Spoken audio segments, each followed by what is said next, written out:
É uma alegria muito grande estarmos juntos essa noite e uma alegria maior ainda poder compartilhar com os irmãos a palavra de Deus. Nós tivemos o privilégio dado pelo Senhor de descansarmos um pouco e agora retornarmos a todas as atividades que estão a nós destinadas. Então, eu agradeço muito a presença dos irmãos essa noite, me honra bastante cada um dos irmãos aqui na casa do Senhor e agradeço os irmãos que estão acompanhando através da internet toda essa programação. Pedindo que você que está em casa, você sabe perfeitamente que não está no ambiente adequado ao estudo da palavra de Deus, porque tudo pode te distrair nesse momento, mas eu sei e eu compreendo que você não pôde estar na casa do Senhor, né? Quem está aqui na igreja está num ambiente mais propício ao conhecimento e o desenvolvimento no tocante à palavra de Deus.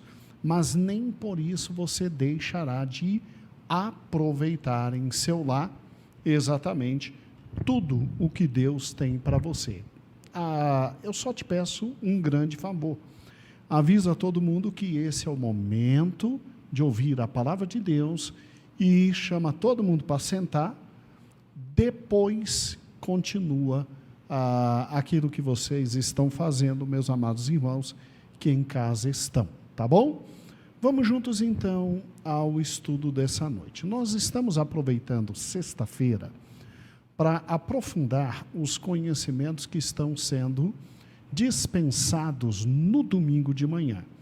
Então, a gente tem no domingo de manhã a Escola Bíblica Dominical e a revista é voltada para a família e aqueles assuntos que nós gostaríamos de trabalhar na revista e não foi possível, esses assuntos estão sendo trabalhados nas sextas-feiras, não só por nossa pessoa, mas também por intermédio de amados pastores e obreiros que estão nas sextas-feiras ensinando a palavra do Senhor. Então, hoje, eu quero conversar com você, meu amado irmão, sobre uma questão muito delicada, muito delicada.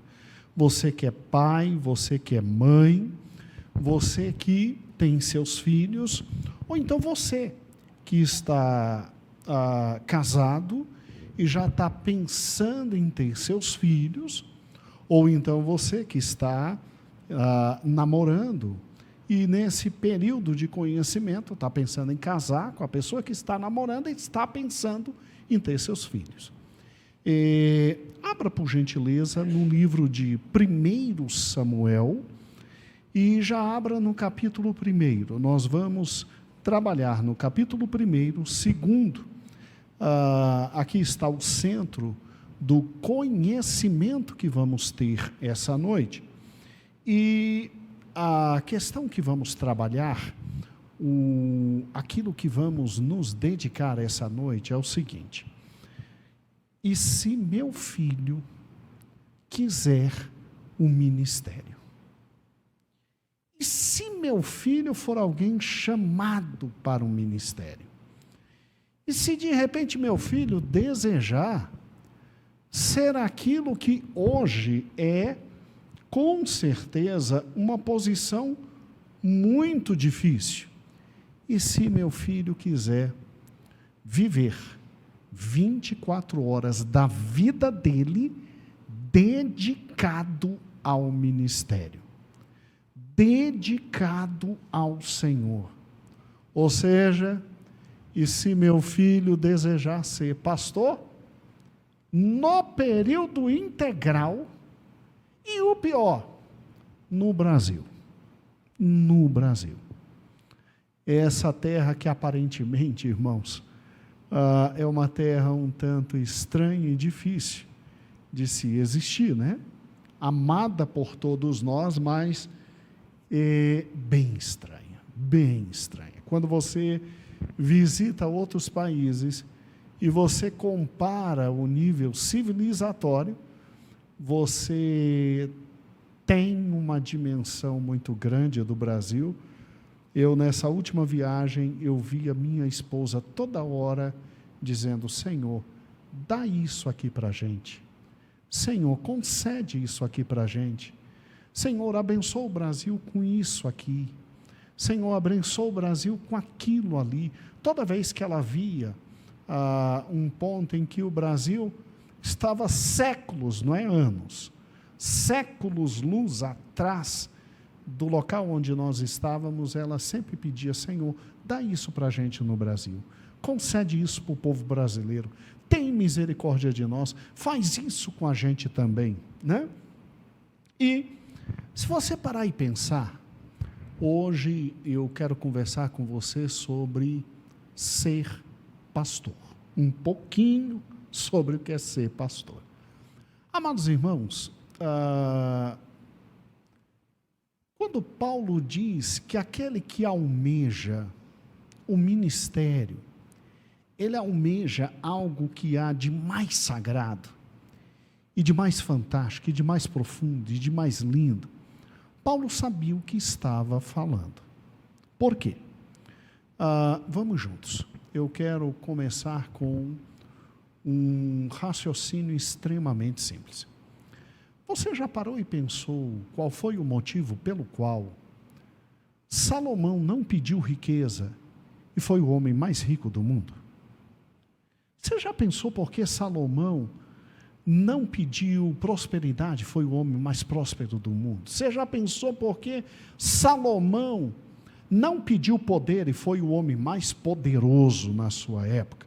Você já pensou por que Salomão não pediu uma série de coisas e Deus deu tudo para ele? Foi porque Salomão pediu a única coisa que toca no coração de Deus de forma mais profunda. Salomão pediu sabedoria, não para ter poder, não para ter dinheiro, não para ter prosperidade, não para ser absolutamente um grande homem do passado. Ele pediu sabedoria para uma única coisa: para poder direcionar, dirigir, cuidar, amparar, proteger o povo de Deus. A oração que ele faz é: Senhor, o teu povo é um povo muito sábio, e eu preciso de sabedoria para comandar o teu povo. E a resposta de Deus foi significativa. Deus olha para Salomão e diz: como você não me pediu riqueza, como você não me pediu poder, como você não me pediu, e vai. Tudo que um rei poderia pedir para Deus, ele não pediu. Mas como você me pediu o que está no meu coração, que é o cuidado do meu povo, eu vou te dar tudo isso a reboque. Interessante que no coração de Deus está o seu povo. Interessante que o centro do amor de Deus é o seu povo. Interessante que aos olhos do Senhor nada há de mais significativo que o seu povo.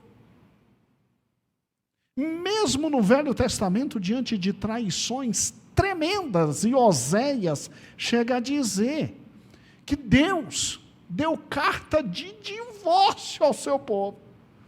Aí, 3 versículos depois, Oséias diz: volta para mim que eu te recebo. Volta para mim que eu te recebo. Então, o amor de Deus pelo seu povo é incomparável. Olha que interessante. Depois vem o Novo Testamento, e depois vem Jesus, e Jesus preparando os seus apóstolos, e com base em Cristo e nos apóstolos, haveria a fundação de toda a igreja, e o alicerce firme da igreja.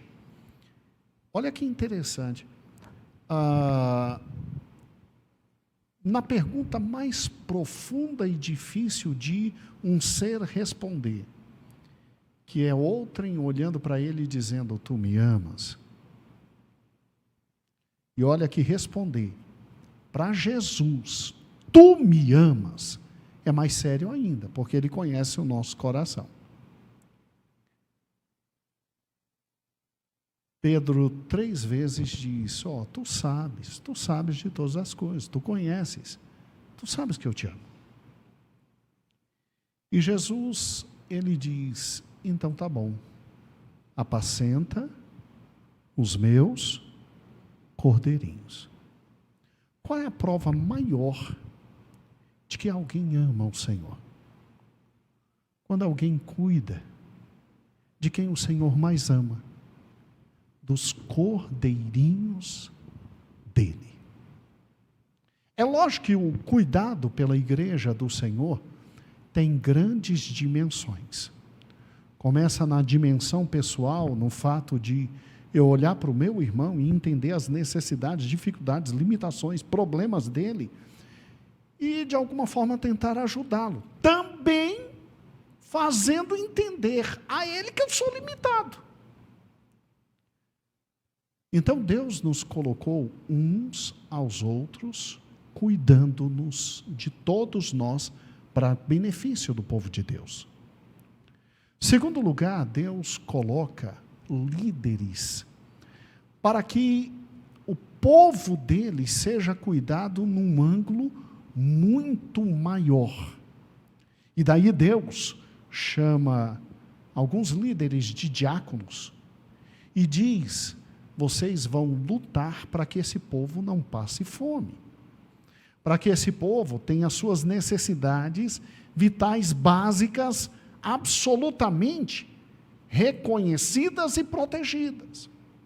A outros líderes Deus chama para um cuidado mais profundo, porque o cuidado começa no aspecto físico.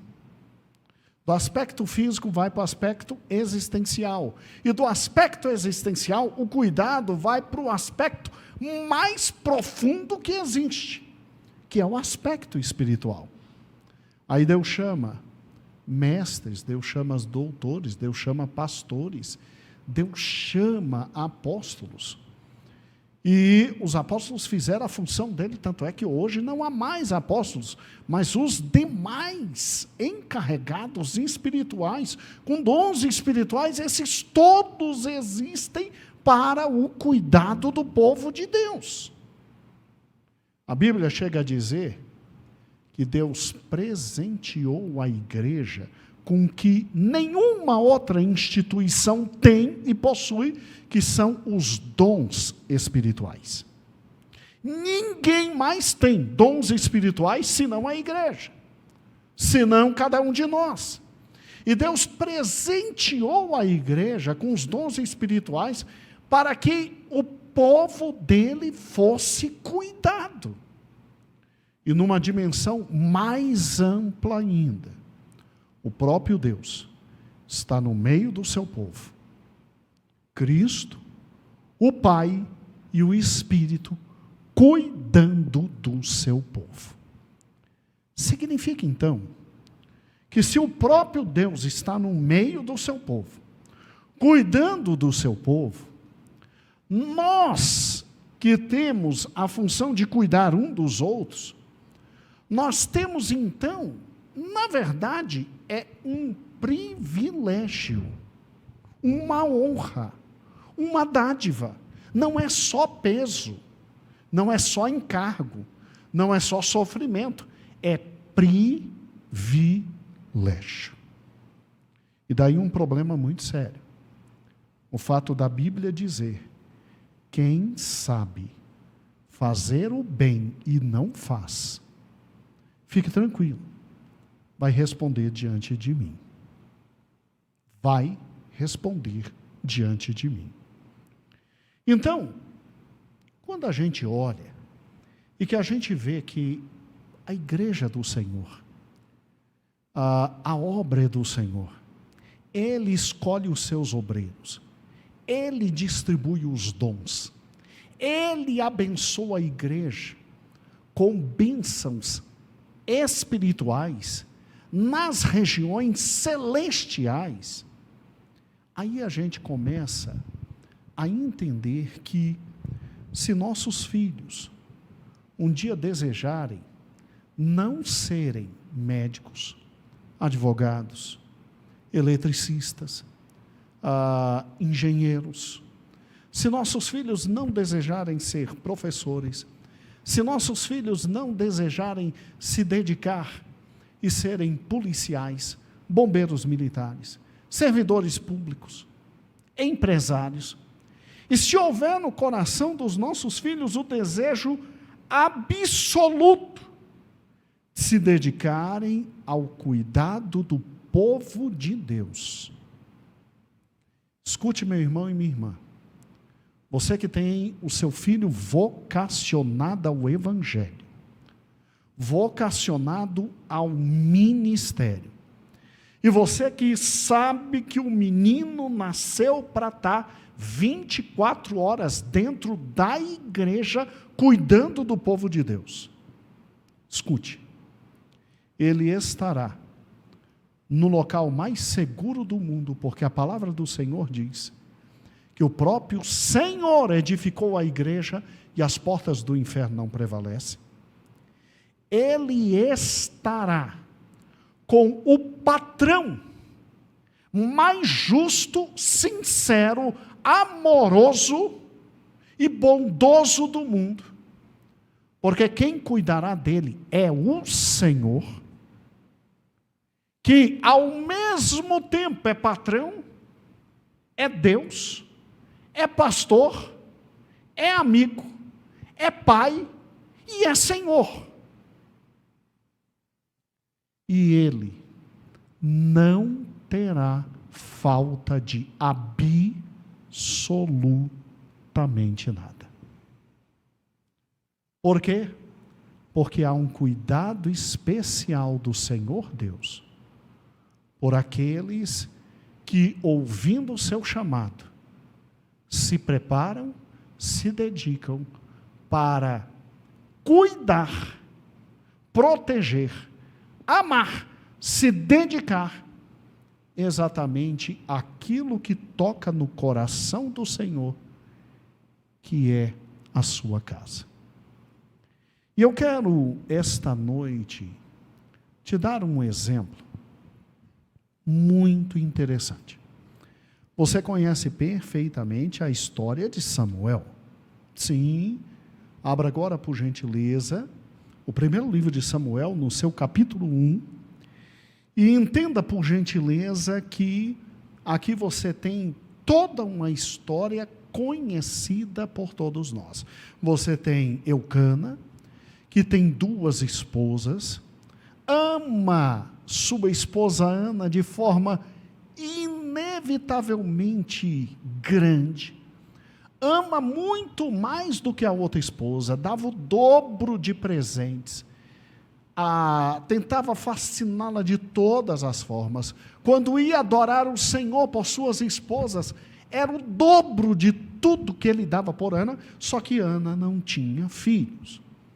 E você sabe do pacto que Ana fez com o Senhor Deus, e foi atendida exatamente no nascimento do seu filho, que é descrito a partir do capítulo 20 em diante. E no versículo 20 em diante, assim diz: E sucedeu que, passado algum tempo, Ana concebeu, teve um filho, chamou seu nome de Samuel, porque dizia ela: tenho pedido ao Senhor. E subiu aquele homem Eucana com toda a sua casa a sacrificar ao Senhor o sacrifício anual e a cumprir seu voto. Porém Ana não subiu e disse a seu marido: quando o menino for desmamado, então eu levarei para que apareça perante o Senhor e lá fique para sempre, porque foi o voto que ela fez. Versículo 23, e Eucana, seu marido, disse: faze o que bem parecer aos teus olhos, fica até que desmame, então somente confirme o Senhor a sua palavra. Assim ficou a mulher e deu leite a seu filho até que o desmamou. E havendo-o desmamado, levou-o consigo, com 3 bezerros, e uma efa de farinha, e um odre de vinho, e o trouxe à casa do Senhor a Siló, porque aqui ainda não existia Jerusalém. Davi ainda não existia, e não tinha conquistado Jerusalém. Então Siló era o centro da adoração, e ali estava o tabernáculo, como nós já estudamos. E era um menino ainda muito criança. Tá, mas o desmame completo se dava entre 4 a 7 anos.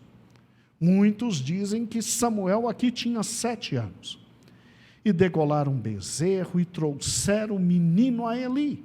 E ela disse: ah, meu senhor, viva a tua ama, meu senhor. Eu sou aquela mulher que esteve contigo para orar ao Senhor. Por este menino orava eu, e o Senhor me concedeu a minha petição que eu tinha pedido. Pelo que também ao Senhor eu o entreguei, por todos os dias que viver, para o Senhor foi pedido. E ele adorou ali ao Senhor. Olha que interessante. Ela tinha feito um voto, e todo mundo sabe da dificuldade, todo mundo conhece a história, e ela cumpre o voto. Depois que o menino é desmamado, o menino é entregue para viver dentro do tabernáculo. Para literalmente ser alguém que ia ajudar Eli e seus filhos na função que eles tinham que exercer. O menino foi para lá não para se tornar o que se tornou. O grande juiz, o grande sacerdote, o grande homem de Deus que se tornou. Ele foi para ser o auxiliar de Eli e dos seus filhos. Que não tinha somente ele como auxiliar. Tinha, obviamente, outros. Tinha, obviamente, todos os da família de Gerson, de Coate e de Merari, que eram os descendentes de Moisés, e estavam ali para ajudar no tabernáculo. Então, o menino era absolutamente dispensável, mas Eli recebe, porque Eli sabia de toda a história de Ana. E o menino é recebido, e o menino cresce na presença do Senhor. Aí você tem, no capítulo 2, o Cântico de Ana, que é lindo e que vai do versículo 1 até o versículo 11. Aí você tem, por parte do narrador, que cremos que é o próprio Samuel que escreveu, do versículo 12 ao versículo 17, toda a vida devassa, maligna, pecaminosa dos filhos de Eli. Porque um dos filhos de Eli haveria de substituir Eli como o próximo futuro sumo sacerdote. Era um deles. E ao contraste de toda a vida pecaminosa e maligna dos filhos de Eli, vem o versículo 18 do capítulo 2, dizendo assim: porém, Samuel ministrava perante o Senhor, ainda sendo jovem, vestido com éfode de linho. E sua mãe lhe fazia uma túnica pequena, e de ano em ano lhe trazia quando seu marido subia a sacrificar o sacrifício anual. É absolutamente lindo o que aqui está. O menino cresce aprendendo toda a função sacerdotal. O menino cresce olhando os outros fazerem, e por incrível que pareça, guiado, creio que pelo Espírito Santo. A Bíblia não diz, sou eu que deduzo isso, porque já estava sendo preparado pelo Senhor. Ele já ministrava perante o Senhor. Ele já olhava e repetia aquilo que era possível um menino da idade dele fazer. Pequenas funções. Ele não ia degolar, ele não ia colocar a carne do sacrifício, ele não ia entrar no Santo dos Santos, mas ele ajudava, talvez segurando um carneirinho, talvez entregando as carnes para o sacrifício do holocausto, talvez acompanhando Eli até um passo antes de entrar no santo lugar. Porque com certeza Samuel talvez olhasse de longe o santo lugar, e muito menos o santo dos santos, porque era limitado a quem Deus tinha ordenado, mas talvez de longe olhando, verificando, entendendo, discernindo e aprendendo o que tinha que fazer, o que tinha que realizar, como tinha que fazer e como tinha que realizar. E o que é interessante é o seguinte: a Bíblia não fala, mas esse é um silêncio eloquente da Bíblia. A Bíblia não diz que no dia em que essa criança foi entregue, lá, do versículo 20 até o versículo 28, essa criança, ao ser entregue ali, berrava de desespero. Não tem na Bíblia. Ah, mas pode ter acontecido, pastor? Pode, mas não tem. E é aquilo que a gente chama de silêncio eloquente. Porque se tivesse alguma reação contrária à criança, a todos aqueles fatos, a Bíblia teria falado. A Bíblia não diz que essa criança reclamou, que ela chorou, que ela entrou em desespero, que agarrou-se com a mãe, que gritou: mãe, não me deixa aqui. Não, ao contrário, ele ficou. Você sabe o que então Ana fez com essa criança enquanto ela crescia e não tinha sido desmamada? Ana olhava para ela com certeza, isso não está na palavra do Senhor, mas eu tenho certeza disso. Ana olhava para essa criança e dizia: você é do Senhor, o Senhor me deu para eu dar você para o Senhor, e você é homem de Deus, você é homem de Deus, você vai servir a Deus, é a coisa mais importante do mundo. Está ajudando o sacerdote Eli, seus filhos, é a coisa mais importante do mundo. Auxiliar, limpar, fazer, realizar, é a coisa mais importante do mundo. Esse menino, quando foi entregue, ele foi entregue, e ele não se posicionou de forma absolutamente contrária. Tal como a maioria dos nossos filhos fazem no primeiro dia de aula. Não é verdade? Eu estou vendo ali meu filho mais velho. Meu filho mais velho, é a primeira vez que foi para a aula, né? A minha esposa ficou decepcionada. Por quê? Porque ele foi, entrou, não berrou, não chiou, ficou direitinho. E ela que saiu assim: poxa, mas nem chamou a mamãe. Nem chamou a mamãe. E foi tranquilo, e ficou tranquilo, né? Mas normalmente crianças têm muito problema nesse momento. E veja, Ariston é uma mãe que voltava todo ano. Cícero amado, meu amado pastor Cícero, não há no texto bíblico que quando essa mãe voltava, esse menino entrava em desespero quando ela ia.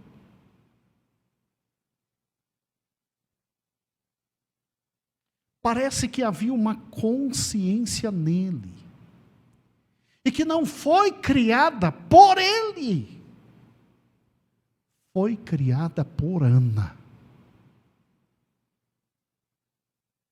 Gente, pastor, de onde você tira isso? Do Cântico de Ana. Lê o Cântico de Ana e você vai entender porque o Espírito Santo fez com que todas estas deduções e obviamente o contraste entre os filhos de Eli e Samuel existisse. O Cântico de Ana te demonstra quem era Ana. Gente, por que Jesus foi o que foi, gente? Por que Deus entregou Jesus a Maria? Vai ler o Cântico de Maria. Vai ler o Cântico de Maria. Você vai ver que Maria não era qualquer uma. O conhecimento teológico da mãe de Jesus não é de qualquer uma. Lê o Cântico de Ana. É que eu não tenho como aprofundar isso hoje. E ainda comecei o estudo atrasado, a gente chega, vai abraçar os irmãos, né? Acaba perdendo um pouquinho o horário. Oh, meu Deus do céu. Mas é gostoso estar na sexta-feira e ver cada um dos irmãos. Então, o trabalho que Ana fez com Samuel foi fantástico. E dá para entender quão profundo era o conhecimento dessa mulher e a relação pelo cântico dela. Não é à toa que tem o cântico de Ana aqui. E a maior prova de que Ana preparou Samuel. Agora vem a maior prova. Essa não tem como discutir. As outras, os outros argumentos, até que são possíveis de serem viabilizados por conhecimento reverso. Mas esse argumento aqui, ele é matador. Ele é matador. Gente, o versículo 19 diz que a mãe fazia túnica todo ano e trazia para o filho. O que era essa túnica? Você se lembra que o sacerdote tinha uma roupa própria?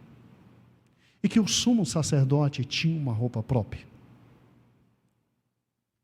Ana, quando deixou Samuel, já deixou com vestes sacerdotais. Segundo o versículo 18. E todo ano que ela ia, ela já tinha a dimensão do quanto o menino tinha crescido. E já trazia roupas novas. E nada me tira da cabeça, Cícero, que ela, ao entregar a roupa nova, ela colocava essa roupa nova, ela abençoava o filho, e ela dizia: você é homem levantado por Deus para estar aqui cuidando disso. Nada me tira da cabeça, Cícero. É o cuidado. Você vê isso nas entrelinhas, quando você junta o cântico de Ana, com a atitude que está no 18 e no 19. A criança foi criada para, numa linguagem hoje, entre aspas, ser pastorzinho. E crescia com a mãe dizendo: meu pastorzinho. Hoje você é o pastor auxiliar. Amanhã eu não sei o que Jesus vai fazer com você, mas você é o pastor auxiliar. Então, do lado do pastor da igreja, ajudando ele em tudo. Se ele precisar de água, vai lá e pega água rapidinho. Se ele precisar da carne, não faz o que ele está fazendo, não, que é só ele que pode fazer. Mas ajuda. Entrega a faca na mão de Eli. Entrega o cutelo na mão de Eli. Gente, é simples. E no dia que ela via, ela abraçava, ela beijava. Sim, devia ter choro de felicidade. Mas ela fazia questão de entregar a roupa para o menino, como se todo ano ela dissesse: você é do Senhor. Escute. Se Ana teve 7 anos para criar Samuel, para entregar para o Senhor, até haver o desmame completo, que é possível ser feito até os 7 anos. Então, Ana se compara muito com Joquebede, a mãe de Moisés. Gente, Moisés foi para o palácio. Moisés tinha acesso a tudo que era de bom e de melhor. Moisés poderia ser o próximo governante do mundo inteiro. Moisés teve acesso a tudo, e em Hebreus diz que ele preferiu estar com o povo de Deus do que ser filho da filha de Faraó, com todos os privilégios. Quem trouxe a consciência a Moisés do que ele era? Isso não saiu nunca mais. Joquebede. Quem trouxe a consciência a Samuel? Ana. Pergunte se alguma das duas mães se arrependeu. É óbvio que quando Moisés libertou o povo, Joquebede estava morta.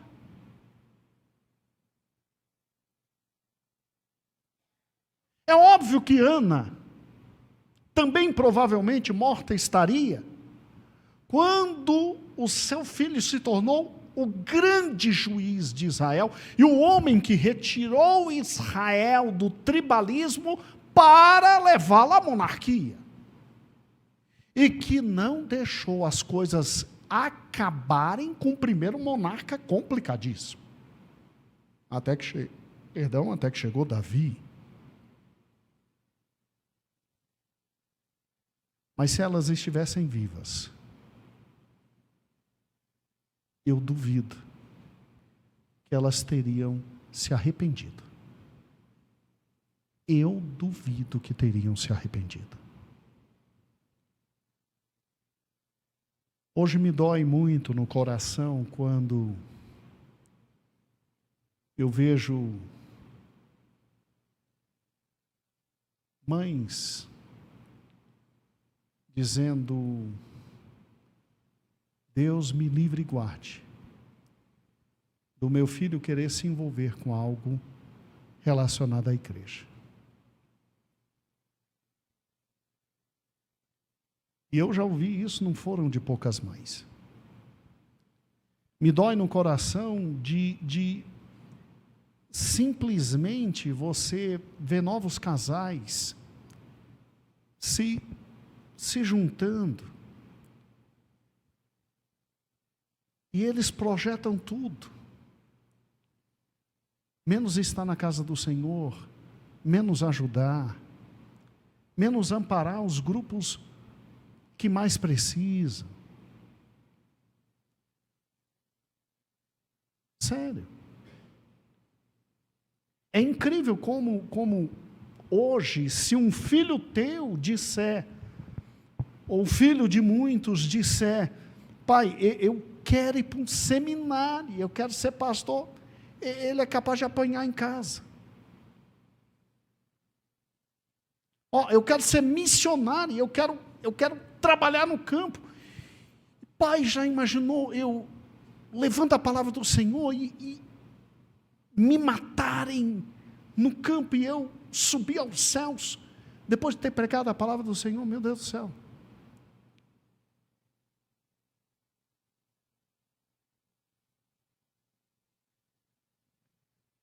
Eu quero te falar uma coisa muito séria, principalmente para muitos que estão me ouvindo em casa.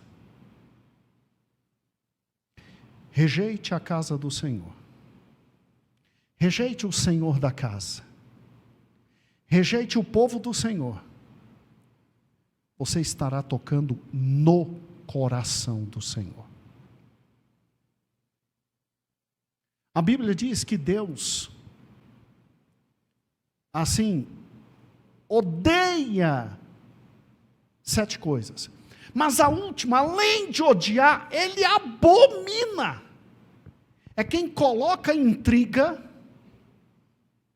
no meio de quem? Dos irmãos. É quem destrói a unidade da igreja, quem destrói a harmonia e a comunhão dentro da eclesia. É sério, irmãos. Me dói profundamente no coração o fato da pessoa ter voz e não ajudar em grupos que necessitam, da pessoa saber preparar bons estudos e quando a gente vai e procura, sempre está ocupado, não quer nada. Da pessoa simplesmente Sério, você não tem dimensão do tanto de não que eu recebo. E olha que sou pastor amoroso, olha que digo, não, você tem tempo para fazer a coisa, calma, não precisa fazer o estudo agora não, é só depois. Por quê? Porque eu quero que todos participem de tudo na igreja. Cara, me dói no coração profundamente quando você está ali, está lutando e construindo e se dedicando. E aí o indivíduo tem dinheiro, tem salário, todo mês garantido, mas ele fecha o coração e ele não dá um centavo para ajudar em nada. Dói no coração. Eu não estou dizendo você que está desempregado ou que não está podendo. Eu estou dizendo de gente que pode e fecha. Fecha a alma, fecha o coração. Gente, a última coisa hoje que com certeza uma mãe faz com filhos, sejam homens ou mulheres, é pegar o filho e dizer: meu filho, você um dia vai servir a Deus de tal forma que não somente eu vou me alegrar, mas o próprio Deus vai se alegrar.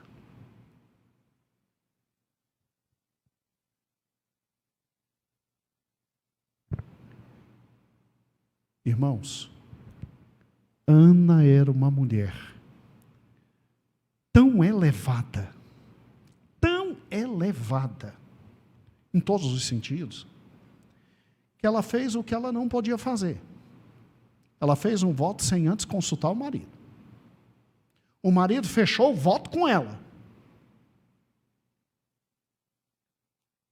E no dia que ela foi cumprir, o marido estava junto, de tanta confiança que o marido tinha nela. E ela entregou o filho, feliz. A Bíblia diz, lá no versículo 21, que o Senhor visitou, pois, Ana e concedeu, e teve 3 filhos e 2 filhas.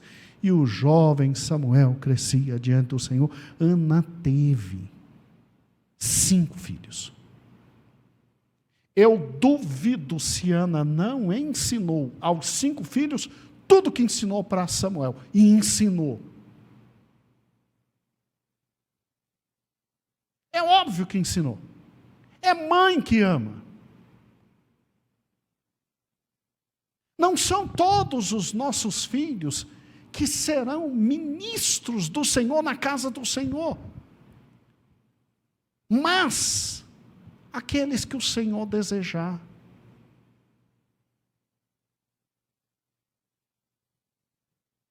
Só que Ana, com certeza, ensinou a todos os seus filhos.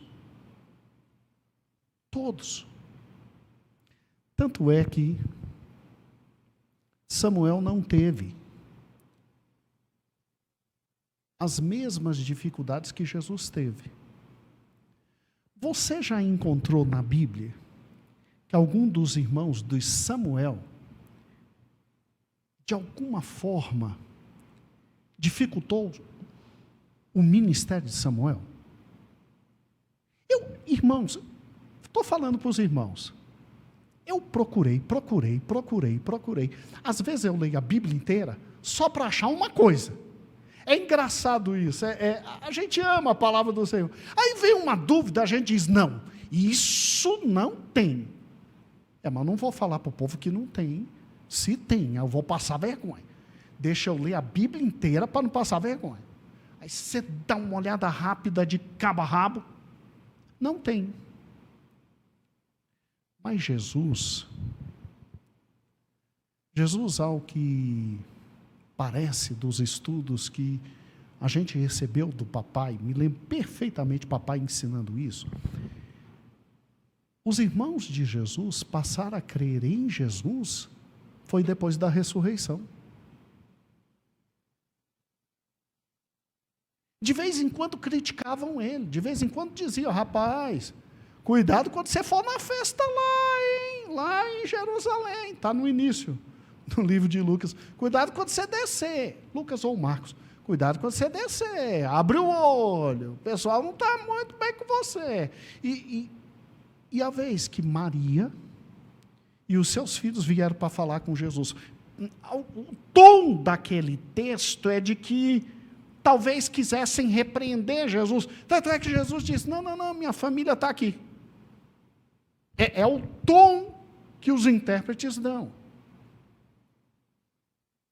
Samuel não teve irmãos durante seu ministério trazendo problema para ele.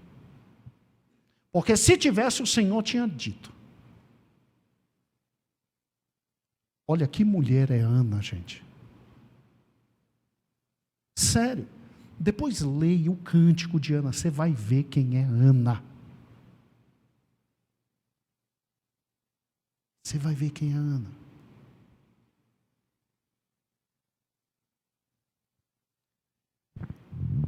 Irmãos e irmãs que me escutam,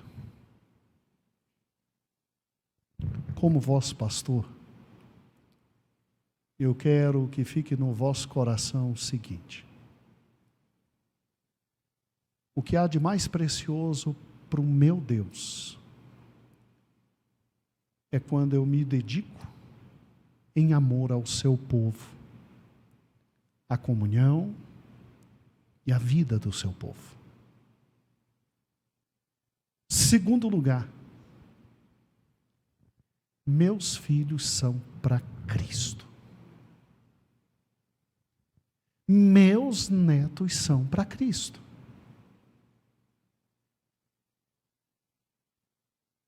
Terceiro lugar, se um deles olhar para mim e disser: eu quero ser pastor, me bota num seminário, eu vou aprender a palavra de Deus, porque eu quero cuidar do povo de Deus.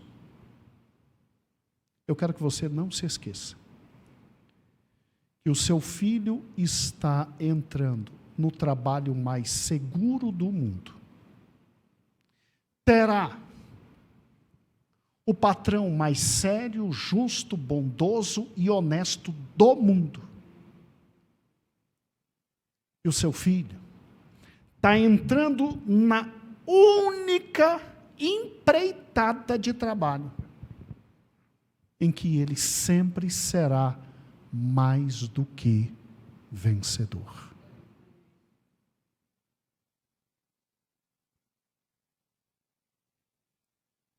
Paulo, e eu termino com Paulo, quando ele dizia: quem aspira ao ministério, excelente coisa aspira. Louvado seja o nome do Senhor. Paulo estava olhando para ele. E ele estava também olhando para si e pensando: eu realizo no mundo o que há de mais importante na face da terra. Eu estou falando isso porque o Espírito Santo me diz que a gurizada que está chegando e que já existe na igreja, ele escolheu de forma especial. E eu não preciso falar em línguas para que os irmãos entendam que é o Senhor que está falando.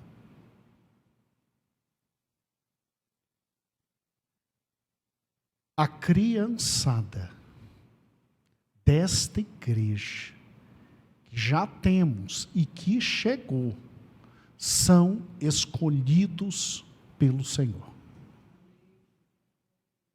Então, pais e mães que estão me ouvindo, você vai prestar contas a Deus.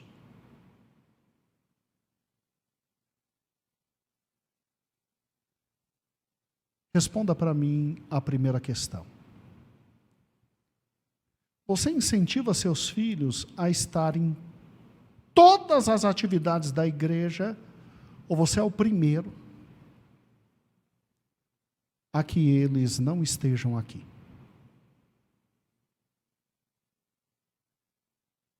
Pais e mães que estão me ouvindo, seus filhos só vêm quando tem os trabalhos de criança, para que depois, quando se tornam adolescentes, e aí não tem mais trabalho de criança, a igreja fica sem significado? Ou seus filhos vêm assistir cultos ao seu lado? E aí ele entende que a igreja é um todo. E passa a amar a igreja como um todo. Mas pastor, ele dá trabalho. É aqui que tem que dar trabalho. Ele corre. Deixa o menino. Pega ele e segura. Ele vai fugir. Pega de novo e segura.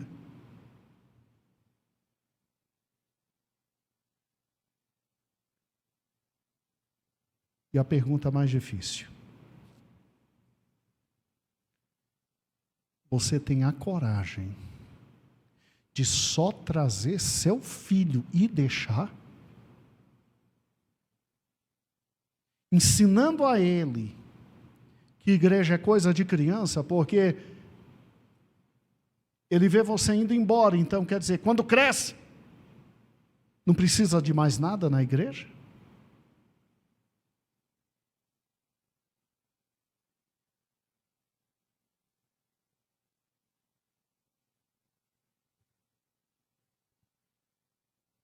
Por fim, quando chega em casa, você é o primeiro a falar mal de tudo que ocorreu na igreja? E criticar todas as coisas? Parabéns. Talvez eu e você estejamos sendo instrumentos para que nossos filhos fujam daquilo que Deus mais ama, que é o seu povo.